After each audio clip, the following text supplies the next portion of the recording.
Alhamdulillah nahmaduhu wa nasta'inuhu wa nastaghfiruhu wa nu'minu bihi wa natawakkalu alayhi wa na'udhu billahi min shururi anfusina wa min sayyiati a'malina man yahdihillahu fala mudilla lahu wa man yudlilhu fala hadiya lahu wa nashhadu an la ilaha illallah wahdahu la sharika lahu wa nashhadu anna Muhammadan abduhu wa rasuluhu arsalahu bil huda wa dinil haqqi liyuzhirahu ala ad-dini kullih وَكَفَى بِاللَّهِ شَهِيدًا فَصَلَّى اللَّهُ عَلَيْهِ وَسَلَّمَ تَسْلِيمًا كَثِيرًا كَثِيرًا أما بعد فأعوذ بالله من الشيطان الرجيم بسم الله الرحمن الرحيم وَلَقَدْ يَسَّرْنَا الْقُرْآنَ لِلذِّكْرِ فَهَلْ مِن مُدَّكِرٍ صدق الله العظيم رب اشرح لي صدري ويسر لي أمري واحلل عقدة من لساني يفقهوا قولي. Dear brothers and sisters, today we are going to start a class of the Arabic language of the Quran,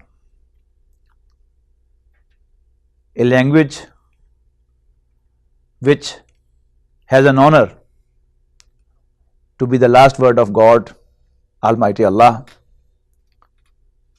and I believe on merit. No doubt it was the choice of Almighty Allah to choose a nation or to choose a language in which the last word of Allah was to be revealed. But I believe that selection was based on the merit of this language.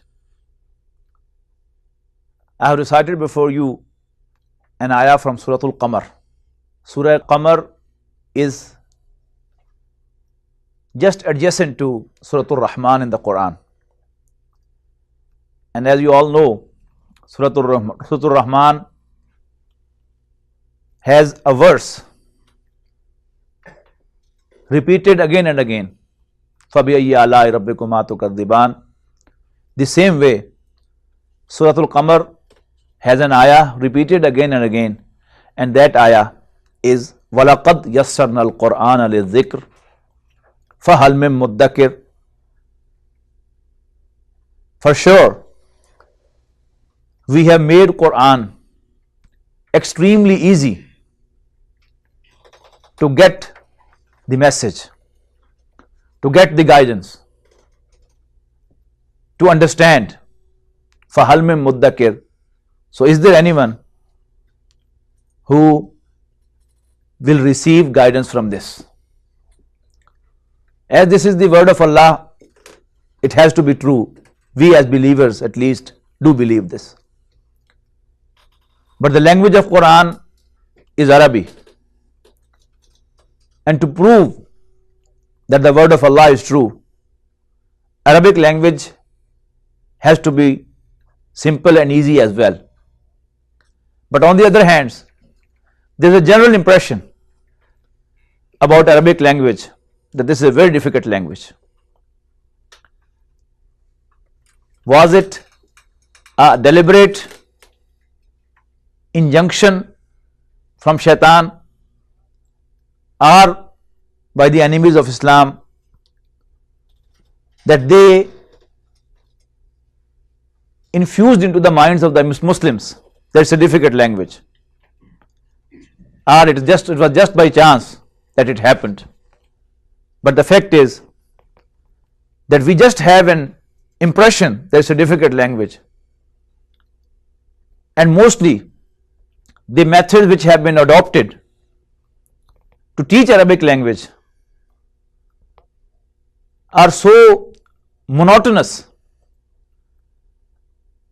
that method really makes it difficult. It's not the language itself which is difficult. You know, the curriculum which is usually followed to teach the language is either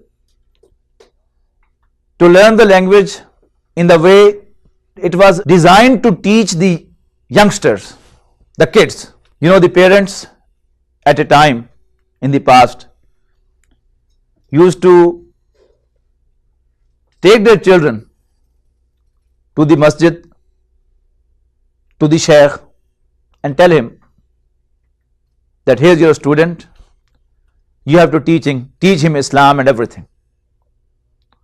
So according to the mental level of that student, a youngster, a kid, a curriculum was designed. And at that level of age, ability to memorize is much high than the ability to understand. So in that curriculum, it started from memorizing the charts of the verbs, daraba, daraba, darabu, darabat, and so on. But when the adults were to be taught, there was supposed to be a different curriculum. But most of the people, they tried to teach Arabic language to the elders also in the same way, and the result was, as the ability to memorize the things keeps on diminishing, so it was difficult for the people to memorize such a great number of charts, and as a result of that, they thought that probably it's not possible for them to understand and learn the Arabic language. Or another way to teach the language was that the language was taught with the help of other languages. And it's always difficult, rather impossible, to learn a language with the help of another. Every language has got its own construction, its own chemistry, its own mechanics to express an idea, to convey the message. In English, as we know, the arrangement of the sentence is that a sentence always starts with a subject, followed by a verb, and then comes the object. Those of you who understand Urdu, which is my mother tongue also, we find that the arrangement of the sentence is that no doubt it usually starts with the subject, but it is not immediately followed by the verb. Instead, the verb comes last of all. So if we start translating, we take a sentence of one language and then we consult the dictionary and get the meanings of all the words, and we start substituting each and every word with its meaning. We will not make a sentence of Arabic language, and so may be the case in any other language except the languages which are very close to each other. For example, Urdu and Persian, they are like mother and daughter. The construction of the sentence in Persian is the same as that in Urdu, but it's not so in the case of English and Arabic. It may be very interesting for you to know that the construction of Arabic language, the sentence in the Arabic language is so different from that of the English language that in Arabic language you can have a sentence without verb, which is even difficult to comprehend, even to think of it. That can there be a sentence without verb? If you don't know about Arabic, you are only familiar with the English sentence, you won't believe it that there can be a sentence without a verb. But in Arabic it is possible, and it's very often practically there that the sentences are formed without the verb. What is the objective of a language? If that is in our mind, then it will not be a problem in our mind where we stuck so badly that we can't proceed. the basic objective of the language is to convey a message. I have certain expression in my mind and I want to convey that expression to you people, and I will take help of the language, right? An expression in one language to convey a certain message and an expression in another language to convey the same message may be entirely different, but the message can be the same.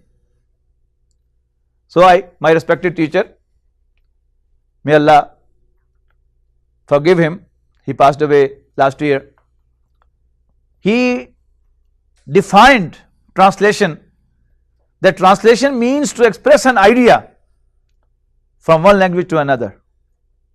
One idea you express in one language in this way. The translation of that would be that how you express this idea in the other language. So it's not the translation of the or the substitution of the words, that you just substitute the word, it will be the translation. No, it will not be the translation, it will be meanings. Translation is something different. So Quran was revealed in Arabic language. Until and unless we understand the way of expression in Arabic, that how Arabs express their ideology, their ideas, we won't be able to understand the Quran. So our objective in this class will not be to memorize too many things and to burden your minds with a lot of vocabulary, but instead we will just try to understand the mechanics of the language so that you can understand in a little time the themes of Arabic language, and then for the whole of your life you will be able to improve your vocabulary and have more and more understanding. If you don't understand a single word, you can consult a dictionary, but you don't know how to express, or you don't have the understanding of a sentence, its constituents, its parts, then you may be knowing the meanings, but you will not be able to understand the message or idea. Arabic language has got the basic unit of Arabic language are like in English there are alphabets, starting from A to Z there are alphabets of English language. Similarly in Arabic language there are huruful hija, the Arabic, you can say the Arabic alphabets. They are counted as 28 or 29. This may be funny for you to listen from me that they are either 28 or 29, that there is a difference of opinion in the very figure of the total number of the huruful hija. The huruful hija are alif, ba, ta, sa, jim, ha, kha, dal, ral, ra, za, sin, sheen, sad, dad, ta, za, ain, ghain, fa, qaf, kaf, lam, mim, noon, waw, ha, hamza, ya or ha and ya. The difference in number is because certain experts of the language they count hamza and alif as two letters. The others count hamza and alif as one letter. Why? Classically speaking, just to memorize these letters, I wrote it in 4 lines just to make it easy for you to memorize and make the children memorize in such a way. Alif ba ta tha jim ha kha, dal zal ra za sin shin sad, dad ta za ain ghain fa qaf, kaf lam mim nun waw ha ya. What are these? These are letters of Quran. Memorize them ya ikhwan. These are only 28. Read them, learn them, don't be late. You can write it down. First these lines in the same way you have to write in your notebook. Alif ba ta tha jim ha kha, dal dal ra za sin shin sad, dad ta za ain ghain fa qaf, kaf lam mim nun waw ha ya. These are letters of Quran.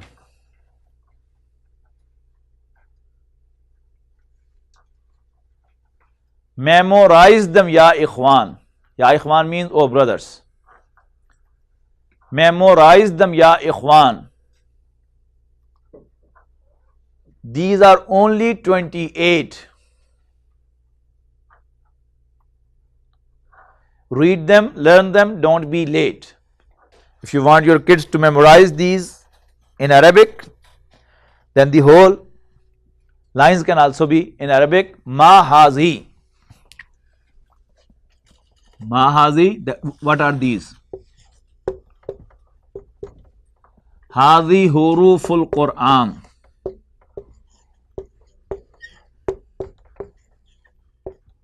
Hazi huruful Quran. Ihfazuha ya ikhwan.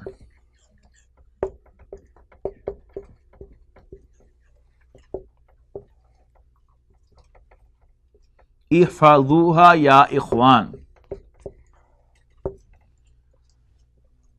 Samaniyata ishrun. Samaniyata ishrun means 28. Samaniyata ishrun. Yahfazuha al-muslimun.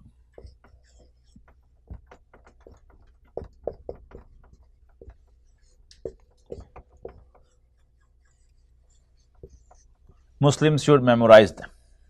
Bahazi hazi huruful Quran. Ihfazuha ya ikhwan. Thamaniyata ishrun. Yahfazuha al-muslimun.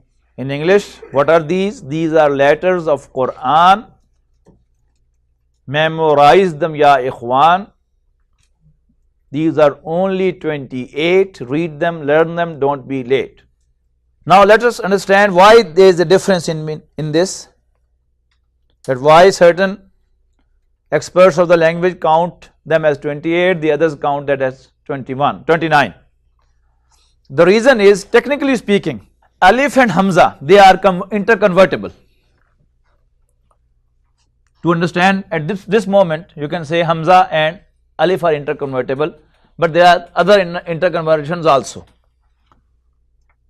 Technically speaking, Alif is only one which has got no harakat. Harakat means Fatha, Dhamma and Kasra. In Persian and Urdu, they are called Pesh, Zabar and Zer. But we will use the Arabic terms Dhamma, Fatha and Kasra. And the fourth possibility is Sukoon, Jazm. When any of the four is there, now this is no more Alif, this is Hamza. Hamza actually is a sound, while Alif is not a sound. This is Ka. But if you are, even if you don't write Hamza, you just put a Sukoon over Alif, now it is Hamza. How it will be pronounced? Ka. Now it is producing a separate sound. When it was Ka, it was just pulling the sound of Kaf. The K sound was being just pulled in a certain direction. But when there is a Sukoon, now it is Ka. Similarly, when it is Ka, In the same way, now it is ak.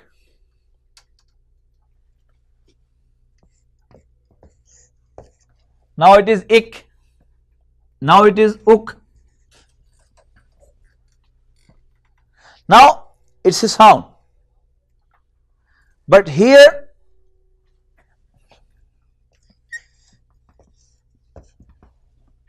it is not a sound. It is just pulling the K sound. So here it is alif, but everywhere else it is Hamza. So that is why certain experts of the language, they count Hamza and one as single letter, and the others count Hamza and alif as two letters.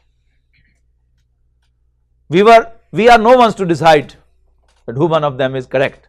We have just to understand and just to keep in our mind that there is a difference of opinion. Okay. Now a few words about the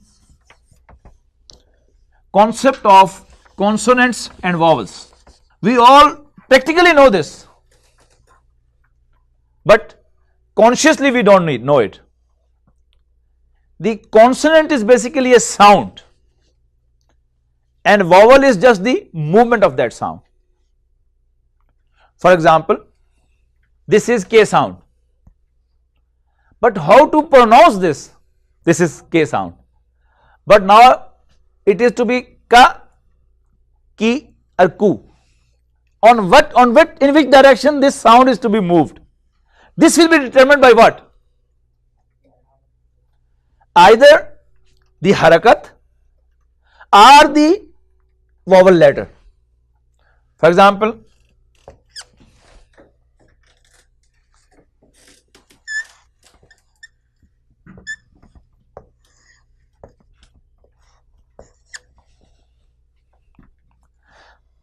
in English, if we write it according to the pronunciation, this is ku, ku.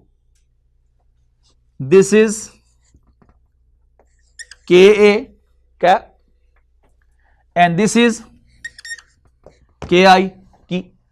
Then in Arabic we have got another possibility also, and that is, instead of Dhamma, Fatha and Kasra, the plain Fatha, plain Dhamma and plain Kasra, we use the stretched ones. For example, we have got the stretched Fatha and stretched Kasra.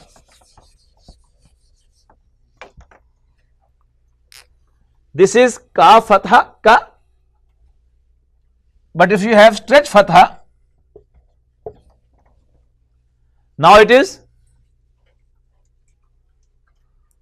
Ka.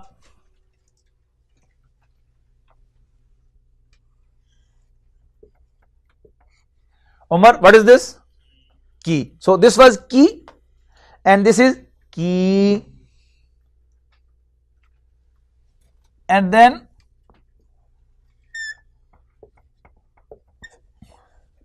inverted Dhamma. Naman, how can it be pronounced? Ku. So this was ku, ka, ki, and this is ku, ka and ki. The same can be expressed in Arabic in another way also. So this can be done with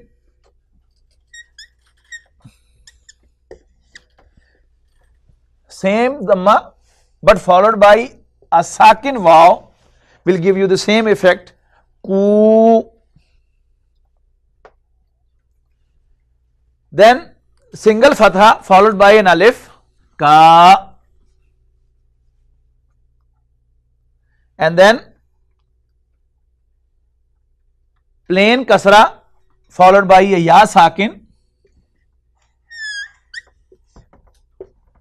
ki. So in English also it's very important that when the word changes its form, the consonants will not change. the vowels will change, interchange, delete and add. For example, come, this is the first form. So to go to the second form, what we do? C and M, they are the consonants and O and E are the vowels. So the vowel will change only. Then to add ing, what will happen? E will be dropped.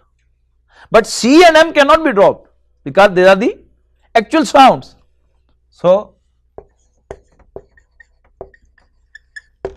الذين آمنوا وتطمئن قلوبهم